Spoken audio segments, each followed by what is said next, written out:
I got to be honest with you. When America contacted me and said, Nick, we want you to do a second comedy album. Did you want to go and do it? Nick, yes. We're going to do it again. Oh. You put the microphone stand directly in front of the camera.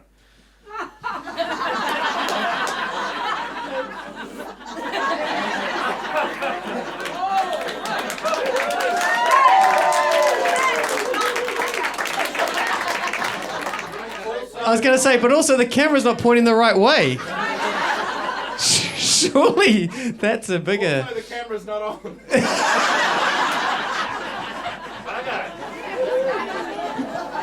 I like this. This is real.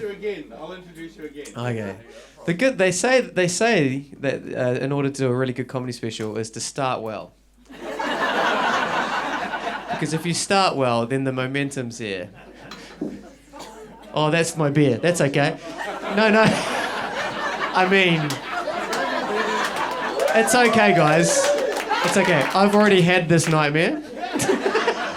So, at least in this one, I'm clothed. So, it's good. Ladies and gentlemen, will you please welcome to the stage the wonderful Nate Rado!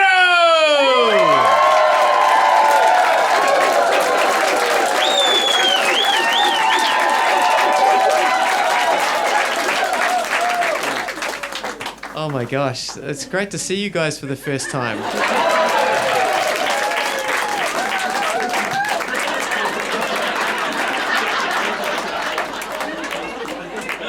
Nick, we want another comedy special from you. I said, yeah, I'll do it. And I'm only going to do it the way that I want to do it, like that. And then they said, okay, Nick, do you want to come and do it in America? We've got some really lovely theatres like Radio City, Carnegie Hall. Do you want to come over and do that? And I said, no. And they said, where do you want to do it? I said, in a garage.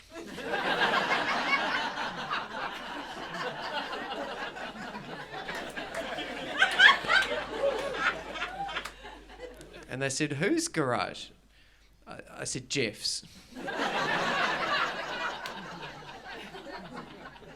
And America was like, you want to film your comedy special that's going to be broadcast across America in a garage. Jeff's garage. Okay, cool. Okay, all right, we'll do that. We'll try and get that. We don't know who Jeff is, but we'll try and find a Jeff in New Zealand out of the 7 Jeffs that there are. We will see if their garage is available. I was like, okay, cool. But there's some other things that I want. Otherwise, I'm not doing the special. And they said, okay, cool. And they said, all right. And they said, do you want them to park as close as they can to the venue?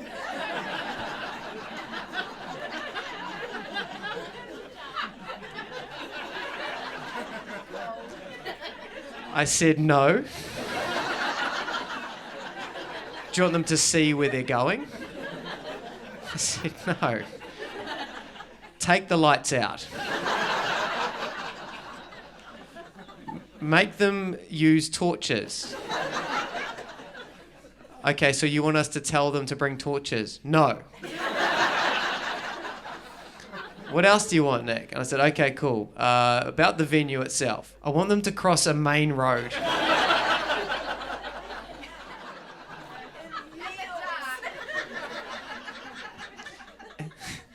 Make them wear heels. But isn't that dangerous, Nick? It is a little. Is there anything else? I said, yes. I was like, okay, well, I want it to be in a place where the people turn up and they think they're at the wrong place.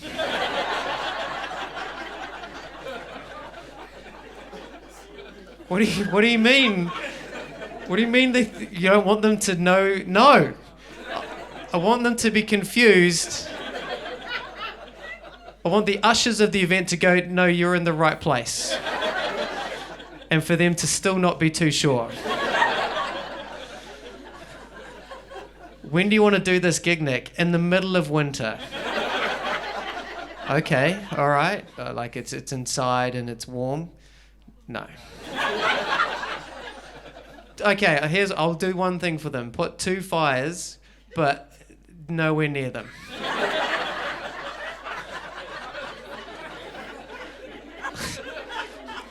I want the illusion of heat.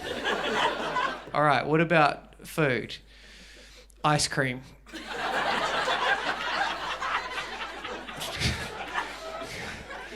Just that's what they'll want.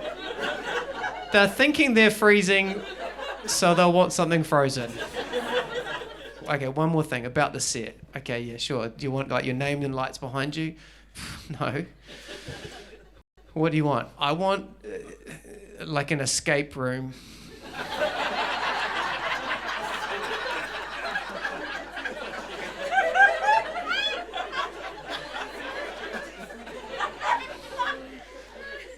But in a garden centre.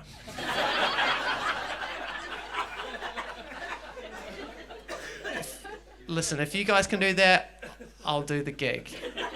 Ladies and gentlemen, guess what? America's pulled through, everybody!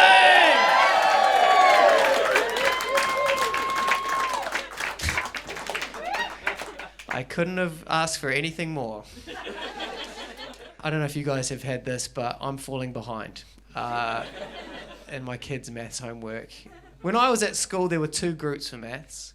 There was one called the Clever Cats, and then there was my group called the Participation Pandas.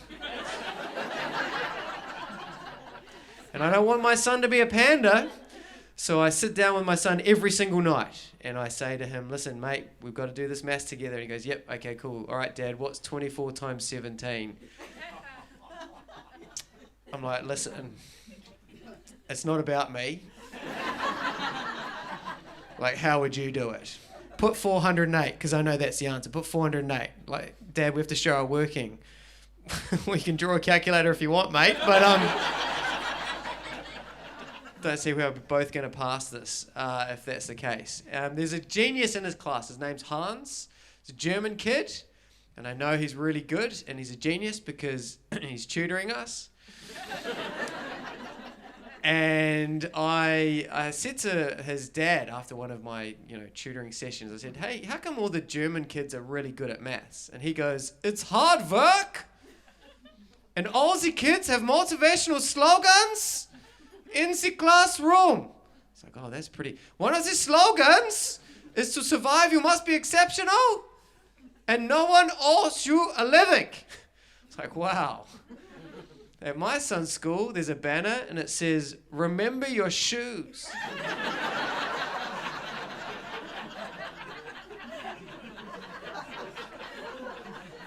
How are we supposed to compete as a nation if that is our target? Germany are going like, shoot for the stars, man. In New Zealand, we're like, just aim for the shoes, buddy. At least just come back with the same amount you left the house with. We are failing as a society because of it. They're not very good, my kids, at maths, but one thing they're very good at is turning everything in my life into a horror movie. I was asleep the other night, it was 4 a.m, and I just sort of felt this presence over me. I opened one of my eyes, it was my 4-year-old child, and with her own fingers, she opened my other eye.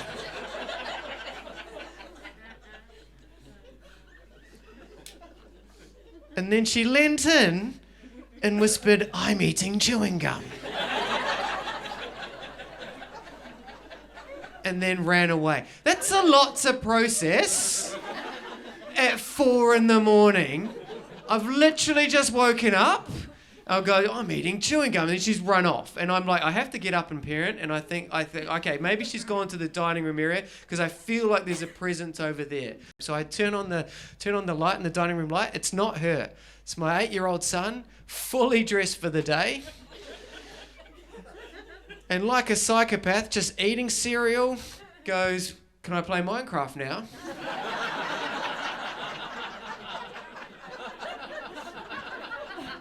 Dude, it's 4 a.m.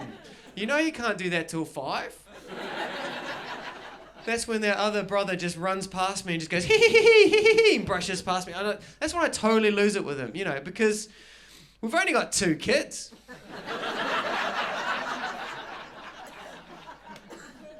It's not even the scariest thing they do. not even the scariest thing. I once went to pick them up from school and I saw them holding hands and they were singing Ring a Ring a Rosie, Pocket Full of Posy, a tissue, we all fall down.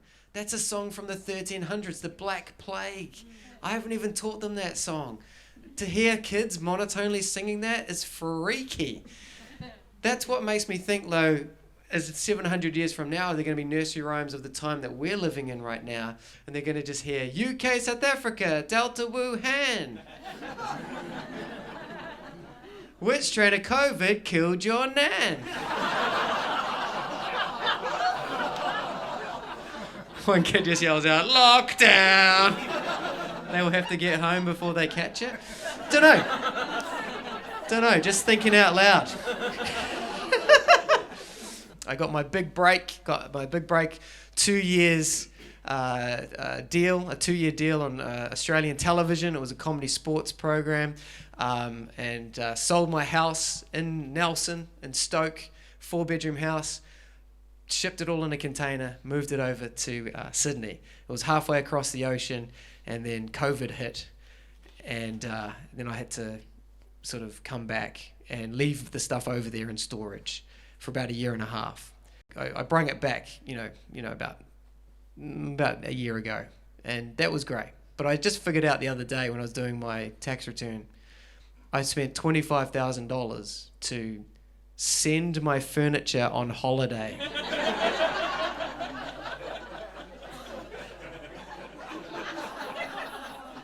To be fair, it looked pretty well rested. It's like, this is brand new. This is great. The other day, we had a brochure on our coffee table. It was for the Cook Islands. Neither me or my wife put it there. I think our living room is trying to tell us where to go next. But I had to get a job during COVID because we couldn't do this. It was illegal. I have been doing comedy for 17 years, and it was illegal for me to do it. So I had to get a job. I got a job at a place called Puzzles R Us. If you don't know what they sell, the emphasis isn't on the R Us, okay? It's about puzzles. And this guy came into our shop, and he said, I want to get a refund because there's puzzle pieces missing from my puzzle. And I was about to do that, and my boss said, hey, listen, don't give him a refund. And I said, why not? He goes, because I don't believe him. And then the guy goes, well, if you don't believe me, then why don't you go home and do the puzzle? And then my boss goes, all right, then we will. And then he said, Nick. I had to go home and do a 2,000-piece jigsaw puzzle of a botanical garden, 2/3 sky. One of the hardest things I've ever done in my life, guys. Halfway through, my kids came out and said, can we play now, Dad? And I said, not now. I'm working. Stayed up till 1 a.m. Did it. Completed it. There was no puzzle pieces missing. Took all the stuff back. Went back to my boss. I said, hey, mate, you were right. There was no puzzle pieces missing. He high-fived me, and he said, yes, we sure showed him we don't suffer time wasters around here.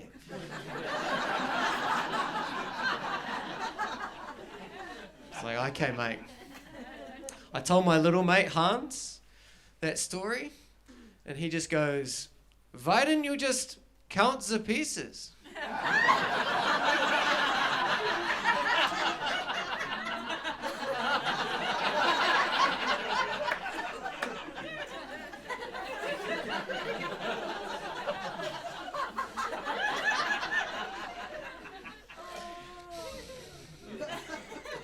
So I stole his shoe. It's got to learn somehow.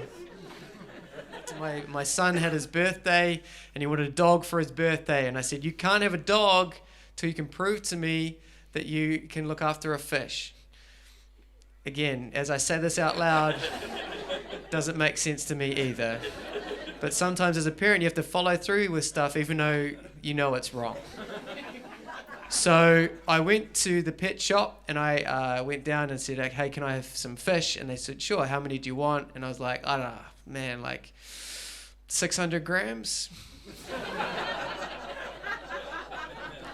And they're like, you don't order live fish like that, sir. Okay, I'm just finding that out now. I'll take one goldfish. And he goes, okay, well, that goldfish needs a 50-litre tank, right? About 13 gallons. I missed that much that goldfish went on to get those rights. They live on a better square meterage apartment than I do.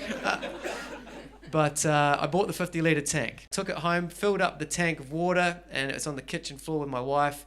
And listen, when I lift up things, it's always on 3. There's no other number, really. Like, some people go after 3. What, you mean on 4? Is that what you're trying to say? It's not after anything. We want to be on something. This is clear communication. You don't want to be in a heavy lifting situation, get to 3 and go, where are we now with our lives?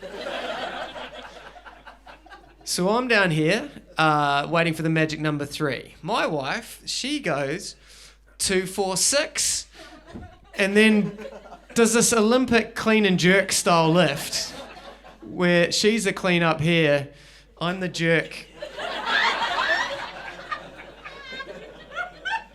down here with just 50 litres, 13 gallons of water and 1 goldfish. Now I know there's a 3-second rule for cooked fish, but I don't know what it is for a fish flapping on your kitchen tiles. I found myself in a situation of calling a fish where I was like, it would have been better to get a dog at this particular juncture of the story, but I couldn't get it, so I had to grab the fish. Listen, it went under the fridge.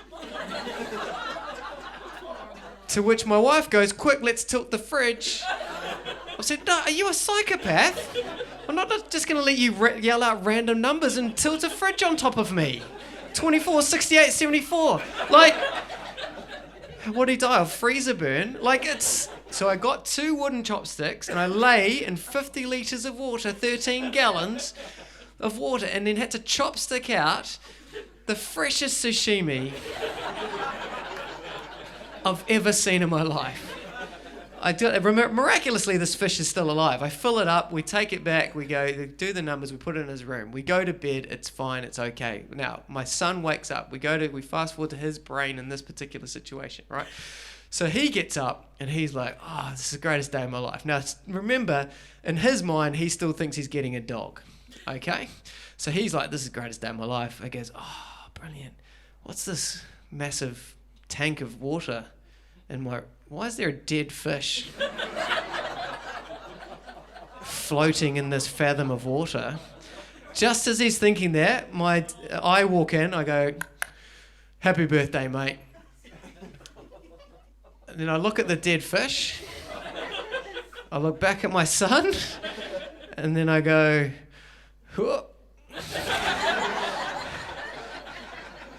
because you can't parent everything.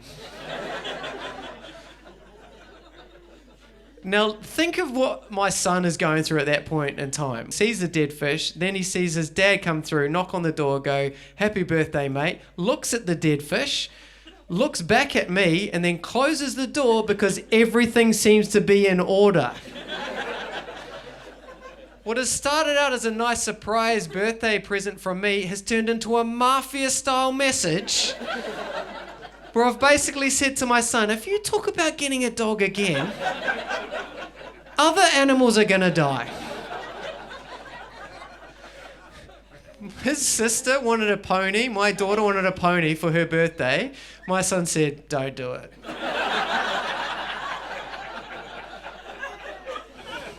Unless you want a dead hamster on your pillow the next morning, he will kill again. I told my mate Hans that story. And he goes, why didn't you just fill the tank in his room?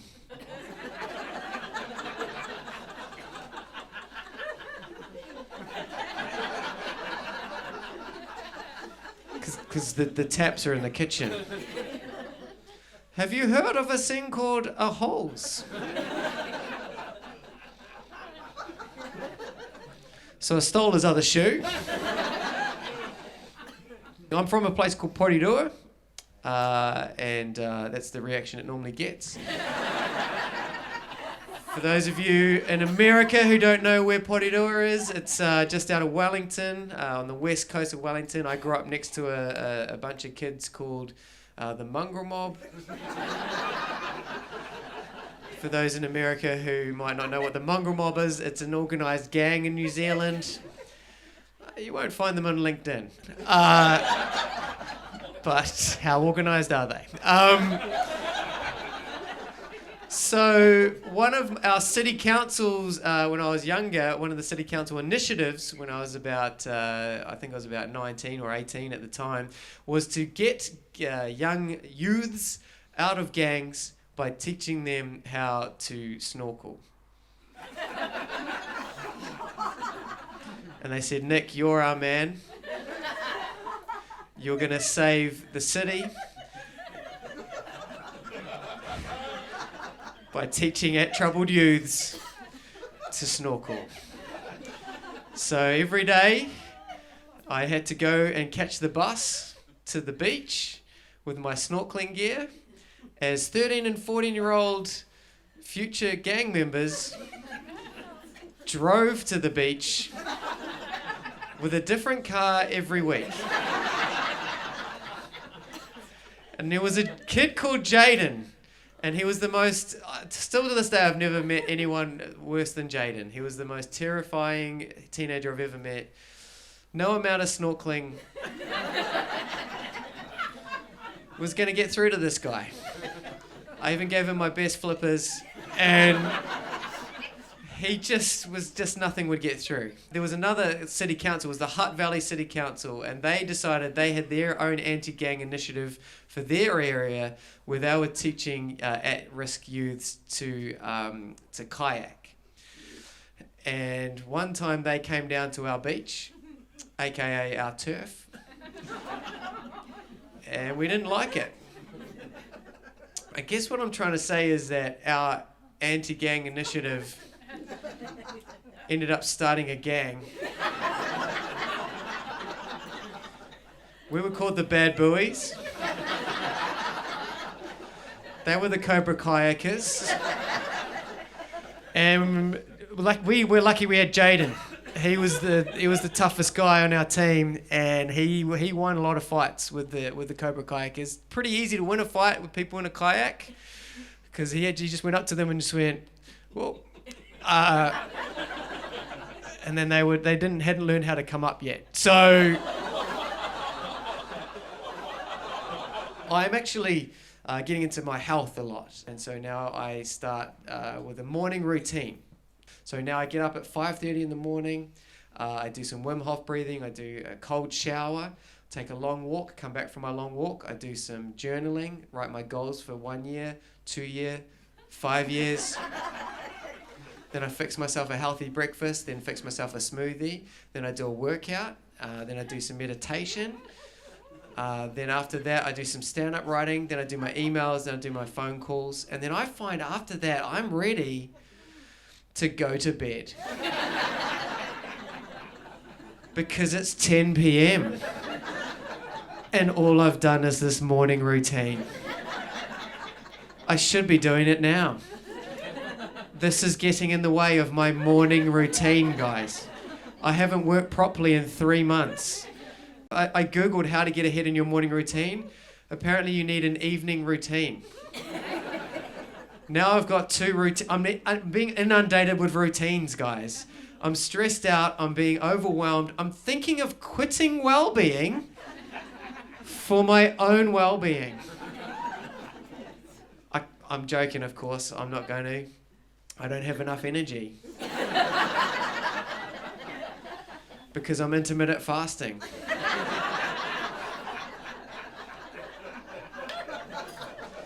Apparently, you become very clear when you fast. Yeah, what's really clear is I need regular food to stop me from cancelling Christmas because someone moved my phone charger.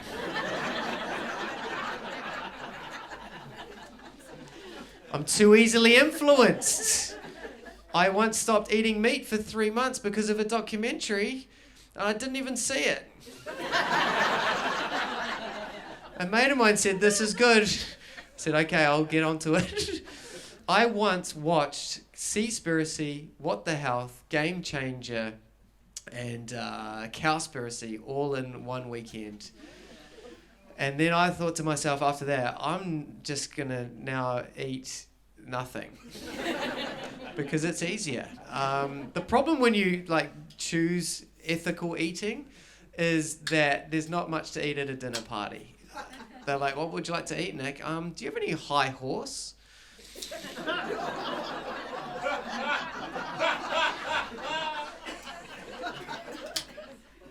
It looks like you're losing a lot of weight from this diet. Yes, but I'm gaining a lot of respect. So, what's more important? Started the keto diet. That was the big thing, the keto diet. Ooh, that was good. On it now, actually. So far, I've lost 5 friends.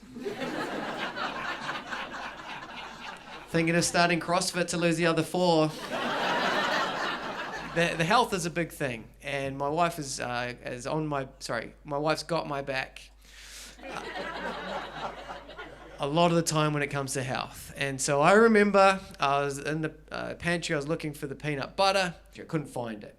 And I was like, hey Soph, where's the peanut butter? And then she said, are you blind?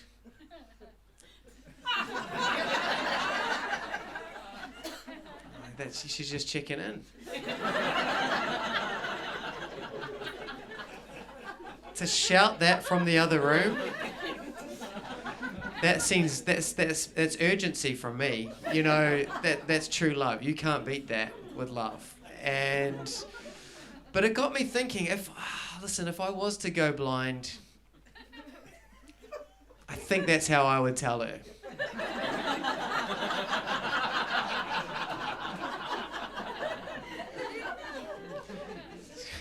Like, hey Soph, where's the peanut butter? And she's like, are you blind?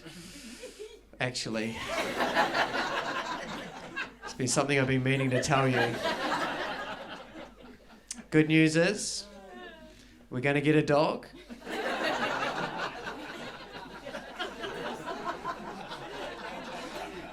Let's go have a little sit in the lounge, wherever that is. She goes, it's in the Cook Islands.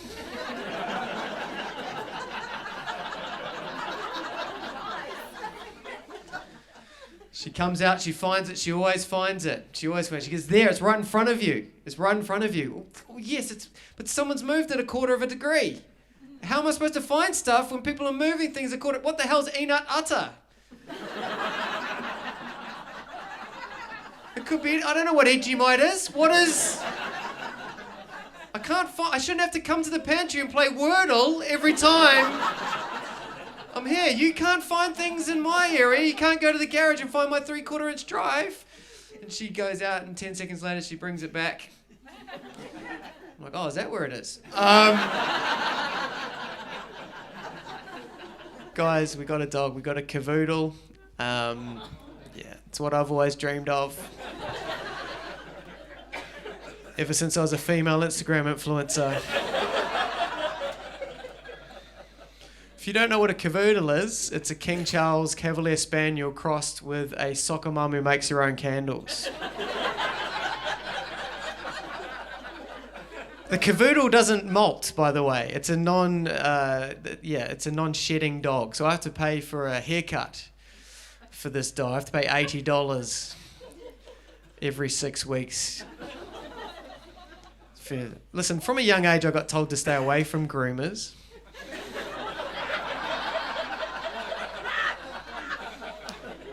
And now I know why. They're overcharging, guys. I don't even know what I'm paying for. They're making stuff up. The other day, they finished my dog's haircut, they got a mirror and they showed my dog the back. So if the dog's just gonna go, oh yeah, I'd sniff that.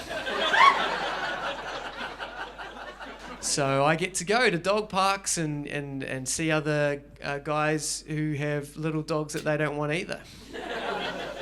And it's great. We bond instantly because I see them and I'm like, oh, you look a little bit dead behind the eyes. Let's have a little chat. And we bond instantly. Gosh, we talk about overseas holidays, we talk about boats, we talk about, fishing gear, just other things we could have spent the money on. And I got talking to this one guy. He was out there with his pug, his dream dog. And he was telling me that his pug likes to sunbathe on its back, so he has to sunscreen.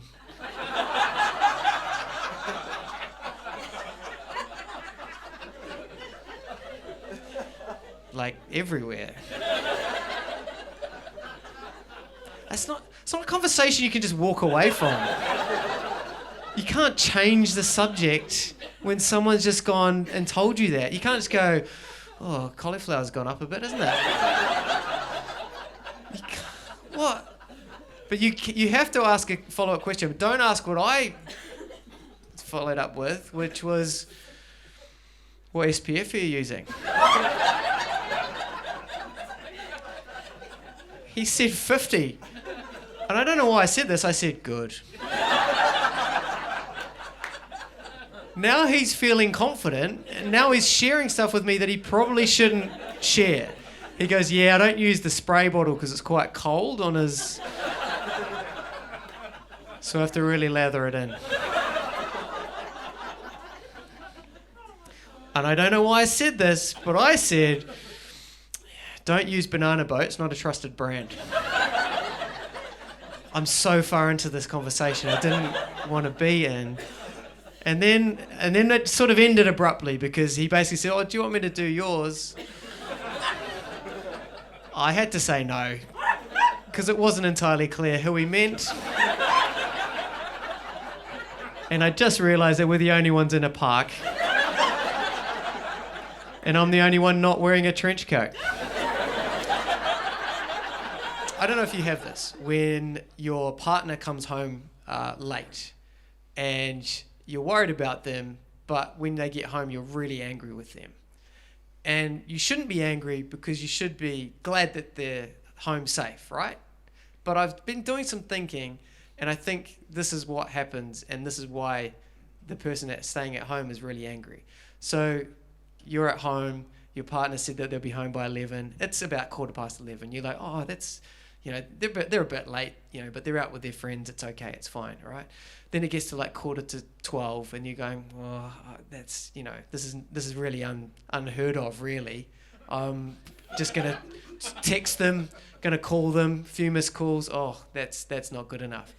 By 1:30, you're really worried. You're like, oh my gosh, this, should I start calling their friends? Are they okay? Should I start calling the hospital? By 2:30, you're going, would I remarry?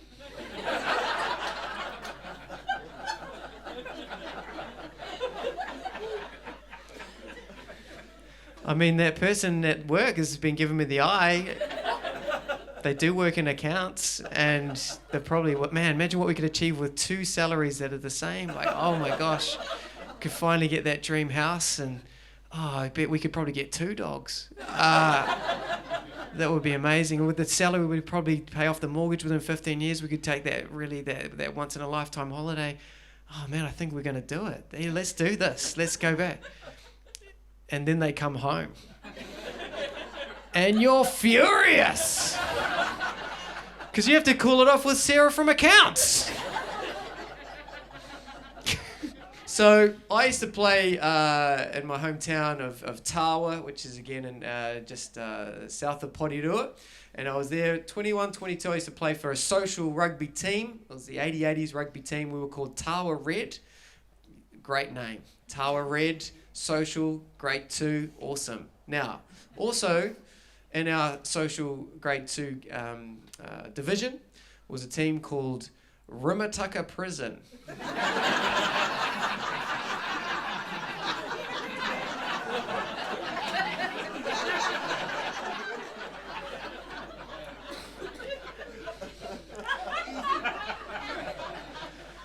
So us white boys would drive our parents' cars to the ground, and they were driven by a prison van with wardens. Now, there's 2 characters that you need to know about this story. There's one, our coach, his original name is Nathan, but he didn't have a nickname, so we called him Grass. And there's no reason for him to be called Grass. It's just because he was standing on grass. And so we're like, okay, your nickname is Grass now. Not thinking that because he worked in a high-powered insurance job, what ramifications that could have when we rang his work. When we would say, hey, can you tell Grass to pick up the gear from Pete's house? And then when they said, who's Grass? And we said, don't worry about it. We'll text him on his burner phone. The other character you need to know is Carl Half a Heart. Now, Carl had an operation when he was a child, and he's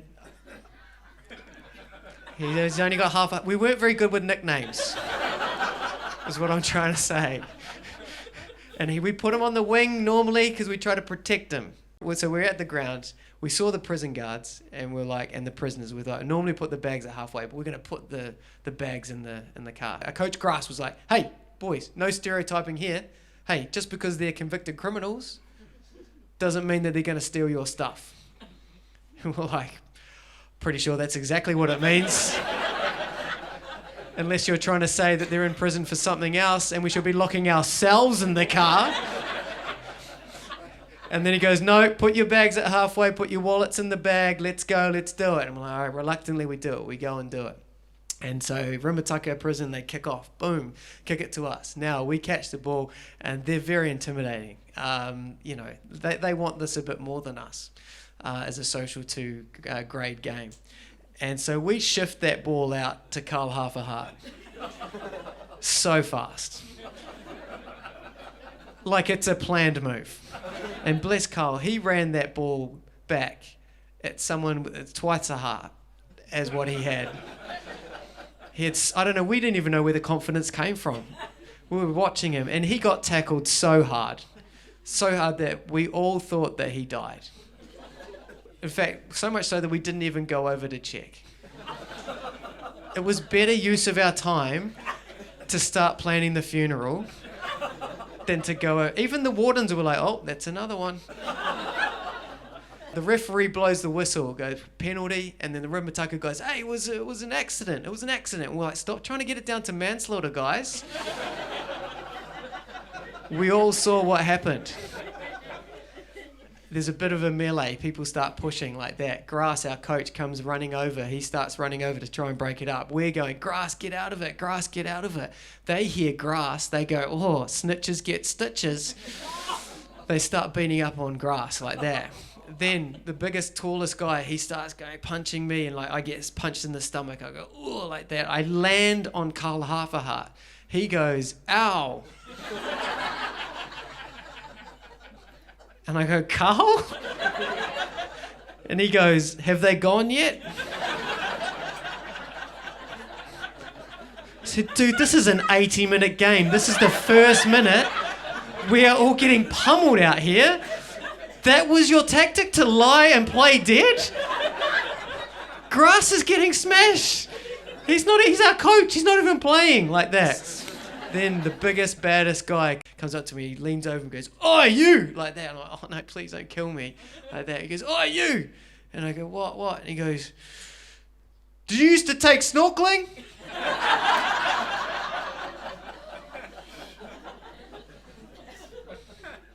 It's like, Jaden? And he's like, yeah. I was like, oh, so snorkeling didn't work? Can I have my flippers back? They won the game. We went back to halfway and all our stuff was gone. And Grass was like, oh, could have been anyone, guys. Could have been anyone. And then Jaden comes running back and he brings our bags back. He goes, hey, boys, you can't just leave your bags on halfway. Anyone could steal them. Oh, yeah, good on you, mate. And from that day, I just, I'm not going to stereotype prisoners ever again. I said, I'm never going to stereotype prisoners ever again. Never going to stereotype prisoners ever again. Then Jay goes, hey, a bunch of the boys just going to have a shower. You guys want to join us?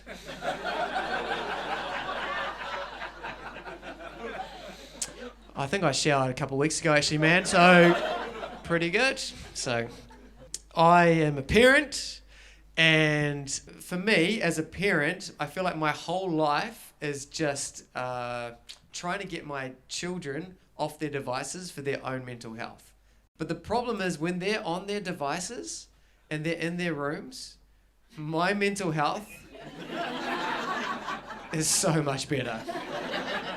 I'm not afraid as a parent to go, guys, that's enough Netflix. It's time for some YouTube.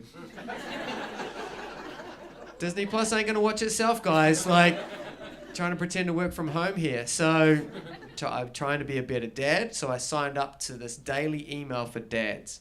It's called, What Would Your Wife Do?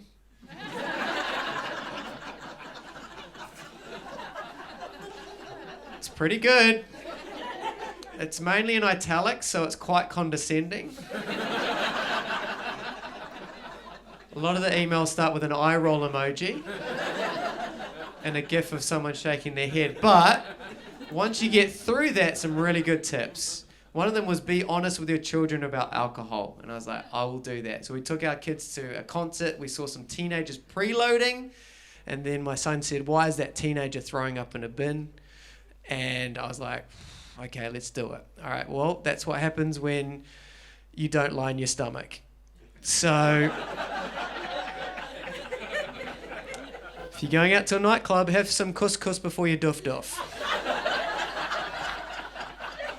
But because of these emails, I feel like I'm inundated. The school's constantly emailing, oh, read your son's progress at school. And you're like, pretty sure I unsubscribed from this ages ago.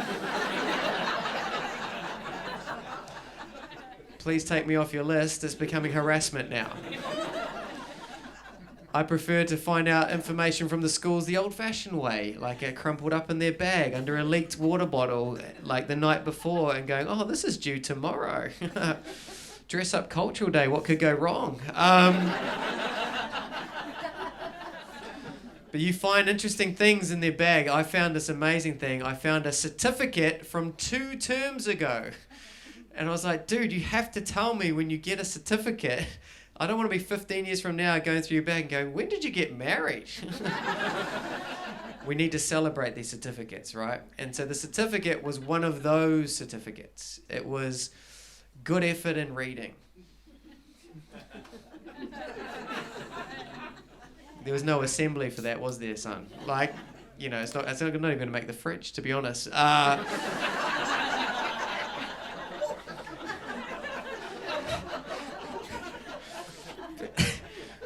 The problem I had with the certificate was that that good effort was in quotation marks.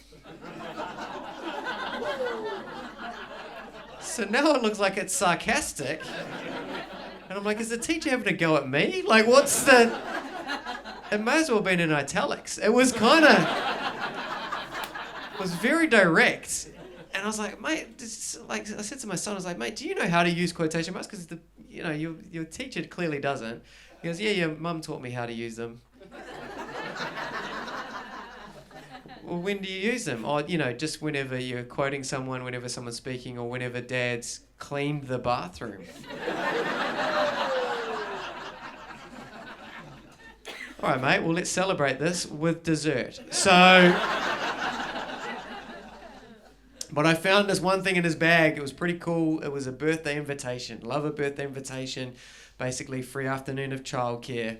It was about a couple of weeks later after I found it. We were driving to the said birthday, and my son said to me in a panic, he goes, oh, Dad, we've forgotten the invitation. And I was like, mate, listen, it's not an Ed Sheeran concert. Pretty sure I can get you in, okay? But besides, I know roughly where the area is, so we'll look for the balloon by the letterbox. We'll be fine, we'll be great. Trust me, it'll be good. We get to the party, and we get greeted by somebody. The first thing they say is, where's your invitation? My son goes, is Ed Sheeran here?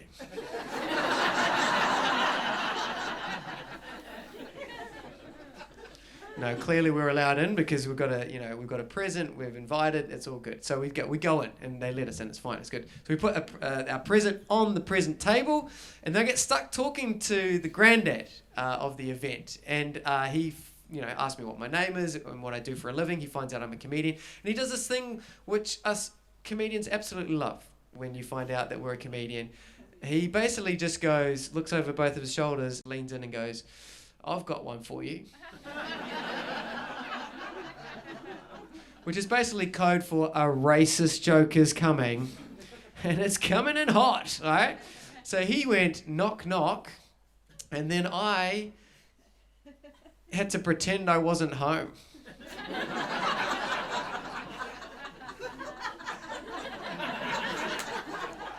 Just leave it at the door, mate. I will hide behind the couch and pretend you're a Jehovah's Witness. Like, it's just... I said, mate, I'd love to hear your joke, but I've got to go. So I'm going to come back at 4 o'clock. I'll pick up my son, but have a great party. We'll see you again soon, like that. And he goes, well, if you've got to go, I'll just do it now then. I'm like, what? And then he clinks his glass, and then he goes, hey, ladies and gentlemen, thank you to everybody for coming out to mine and Jill's 45th Sapphire wedding anniversary.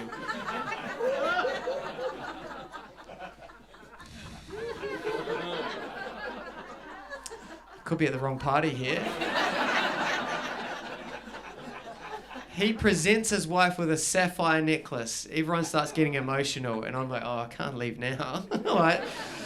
And then he goes, listen, my wife loves me so much, and I love her so much. She knows me so well. She knows how much I love comedy, and she surprised me. I don't think I was supposed to meet him, but I just met him just before. Ladies and gentlemen, please welcome to the stage the comedian that Jill's born. She's a character. Please welcome Nick Rado to the stage.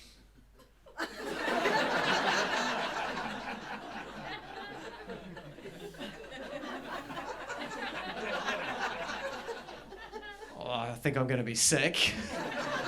My son's like, did you not line your stomach, Dad? Funny thing, I actually should be at a children's birthday party right now. And then they all laughed. To which the comedian in me went, this could be a good gig. But I said, no, listen, we've stayed here too long. I've drunk a couple of beers. We should actually go. I've got to go. Now, pretty awkward, kind of. Not as awkward as when we had to go and retrieve the present from the present table that nobody saw us bring in. So I'm actually arguing with the host going, no, we actually, we bought that. And now I'm just a dude who's trying his luck, bringing in a kid and just going, I said, son, go get the present we bought and go get it. No, you know which one, go get it, like that. We go out, we get we get the present, it's fine. We're putting in our shoes at the door. And my son tries to, make me feel better. He just goes, good effort, Dad. Are you using quotation marks? Because I can't tell anymore, mate. As we're putting our shoes on, the granddad, I hear him in the background, and he just goes, oh, that was weird. And he goes, knock, knock. I'm like, we got to go, mate. Let's go. Pretty embarrassing story. Not as embarrassing or as awkward as the birthday party that we were actually supposed to be at and watching an 8-year-old open a present from us, which was a $300 bottle of scotch.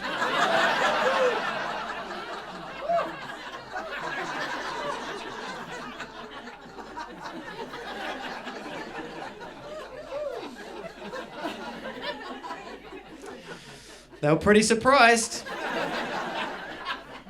Not as surprised as Granddad when he opened his Disney Jenga that the whole family pitched in to get.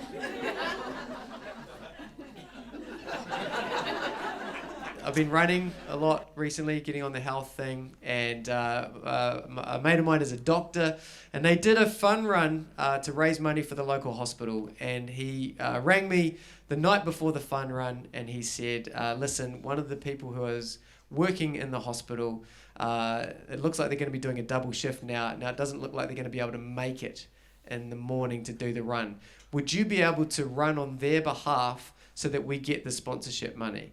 And I was like, yeah, I can do that for you. And I said, okay, I'll text you in the morning to see if they make it, but if you could do that, that would be fantastic. Now, it's the next morning, it's raining, it's a bit drizzly. I don't want to go. It's like, I know it's charity, but these kids have got a lot. So, mate, I wish to go to Disneyland too, but it's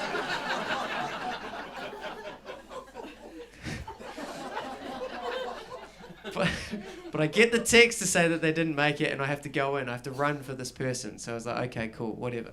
Go in. So the person I have to run for, I have to put their name on my chest and everything, and it's a person called Lara Smith. Running for Lara? That's fine, I'll do that. That's great. Right, the problem is, though, is I'm quite competitive, and I've been training quite a lot. So I ran really fast. So much so that I finished third in the 50 to 55-year-old women's category.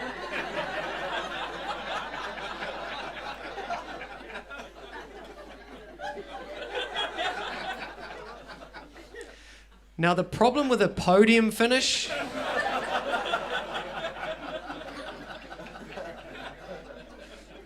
is that there's a medal presentation.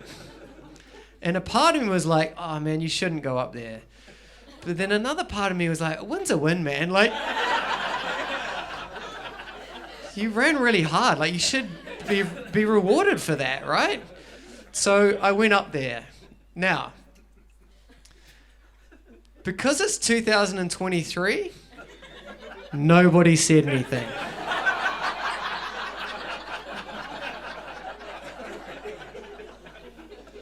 So much so that the MC of the event interviewed me. He was saying stuff like, man, you're so brave.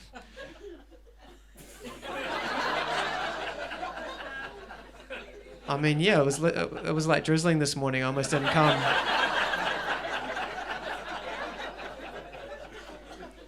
He's like, then he got real serious. He goes, when did you know that this was something that you wanted to do? I don't know, man. Like 8:30? To be honest, it was my friend's idea. And then I clicked. I was like, oh, no. No, sorry. No, sorry. No, I'm not Lara Smith. I'm running for Lara Smith. And they're like, oh, okay, well, where's Lara Smith? And I said, oh, well, she was in the hospital the whole night, and I just got a text this morning saying that she didn't make it.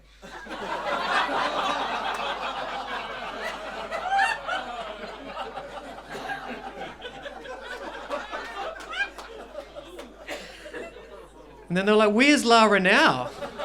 Because the medal presentation's in front of the hospital, in my mind, I'm like thinking 6th or 7th floor. But when I said, oh, she's up there somewhere,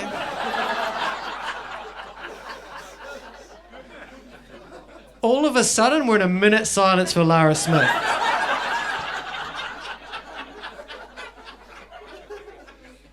In my head, I'm like, it's probably going to take me longer than a minute to explain this. So I'll just let it go. So much so that, I can't wait for, in 9 months' time when we go to the memorial bench unveiling for Lara Smith. So I decided to take my family on holiday to Queenstown. And it was great, but it rained one of the days. And my sort of thinking on screen time, so I didn't want to take them to the movies. So I thought, let's take them to a real fun family activity, stress-free, kind of cheap. Let's do that. Now, if you want to do all that, don't take them to what I took them to, which is an escape room.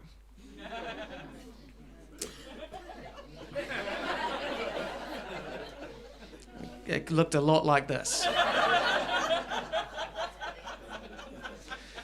Now, we paid $150 and that was just me and my wife. The kids got in free. I was like, why are the kids free? I soon found out why they're free. It's because kids under the age of 8 aren't very good at solving 18th century gold heists. So I thought to myself, I'm going to take the kids to the toilet because I don't want to be halfway through the escape room and for that to be one of the things we have to solve. Okay? So I took my son to the room. I don't know if you've been in those new toilets where if you don't move for a little while, the lights go out. All of a sudden, we're in our first escape room. I'm like, mate, just find the hand dryer and we'll work backwards from there.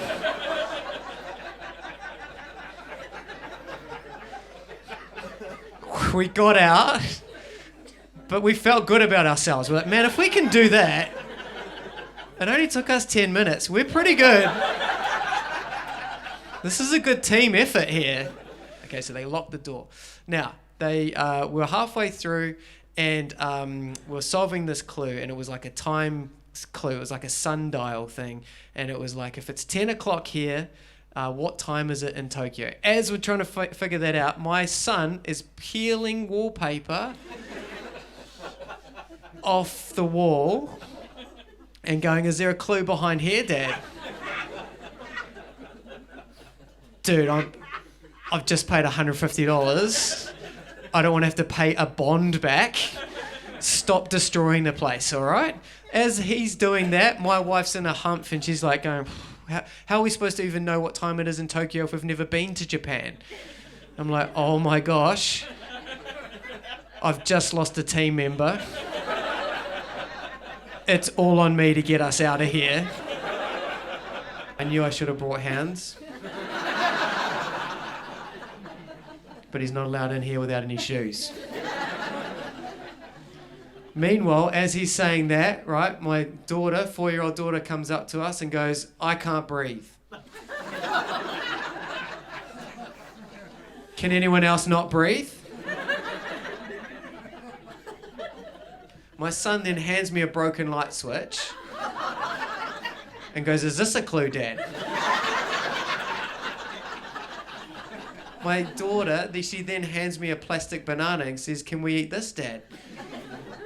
It's not a survival thing, guys. We're just trying to escape. We're not trying to survive. And besides, you know I'm intermittent fasting. Stop handing food I can't eat.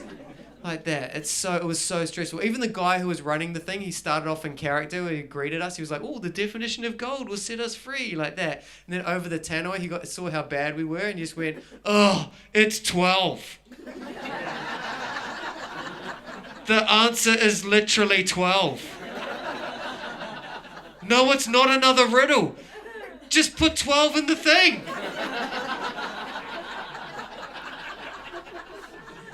They've got it all wrong. They shouldn't charge you to go in. It should be free to go in. And you should have to pay money to get clues to get out. I would have paid $10,000 to leave right then and there. Just me.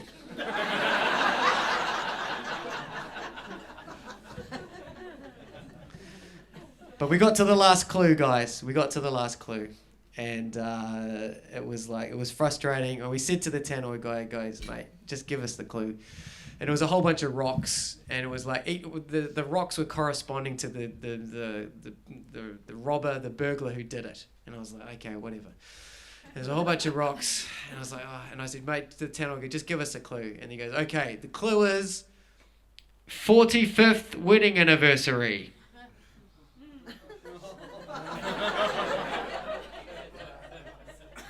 Guys, it's sapphire. My wife's like, it's not, what are you talking, you don't know. I go, trust me. Trust me, it's sapphire. Put in the sapphire, and then she puts it in, and it worked, and we got out, and was like, oh, and she was like, how did you know that? And my son goes, knock, knock.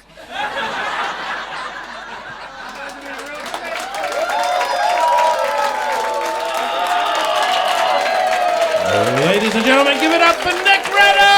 Thank you so much, everybody. You've been a real treat. Thank you so much. Good night.